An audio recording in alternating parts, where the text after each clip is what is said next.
Alors une boule ouverte est un ouvert. Alors pour montrer qu'une boule ouverte est un ouvert, il va falloir montrer que pour chaque point qu'on prend dans la boule ouverte, on va réussir à trouver une boule centrée en ce point-là qui reste totalement incluse dans la boule ouverte de départ. Donc l'idée c'est de dire que si là j'ai une boule centrée en X et de rayon R, où là c'est petit x et j'ai un rayon ici petit r, il va falloir que j'arrive à montrer que dès que je prends un point x0 ici, je vais pouvoir en zoomant suffisamment considérer un rayon non nul qui soit centré autour de x0, faisons une vraie boule, qui soit telle que cette boule, centrée en x0, elle reste intégralement dans la boule ouverte de départ.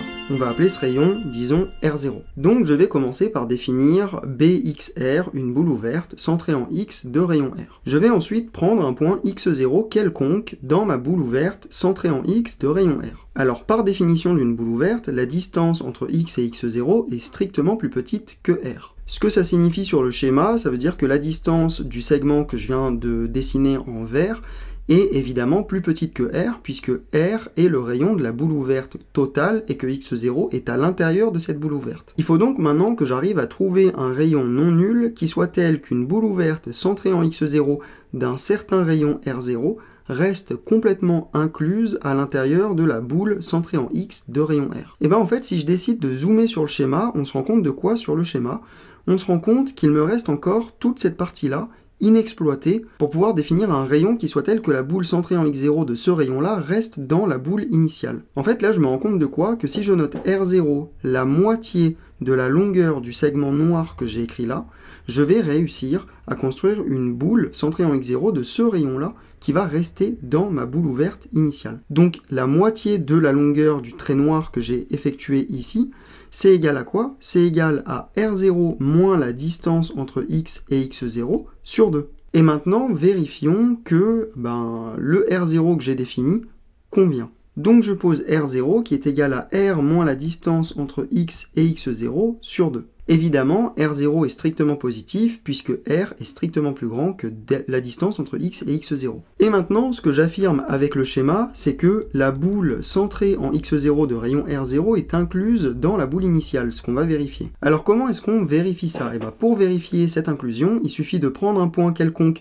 de la boule ici, centrée en X0 de rayon R0, puis de vérifier qu'elle est bien toujours dans la boule initiale, centrée en X de rayon R. Donc si je prends un point Z qui est dans la boule centrée en x0 de rayon R0, alors ce que je sais, c'est que la distance entre x0 et Z, elle est strictement plus petite que R0.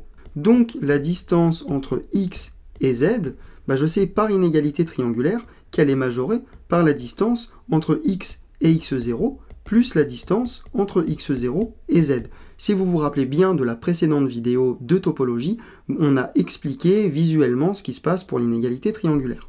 Donc, si on continue de développer ce qu'on a dans le membre de droite, on a toujours la distance de x à x0, plus la distance de x0 à z, elle est elle-même majorée par R0. Maintenant, prenons le temps d'écrire ce que vaut R0, quelle est sa définition.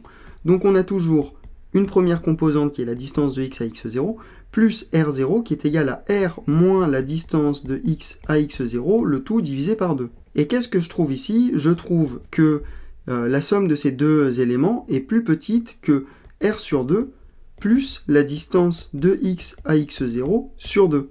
Sauf que la distance de x à x0, c'est aussi plus petit que R. Donc ça, c'est encore plus petit que R sur 2 plus R sur 2.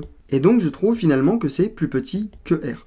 Évidemment, il me faut des inégalités strictes, et j'ai bien une inégalité stricte qui arrive ici et qui ne repart jamais.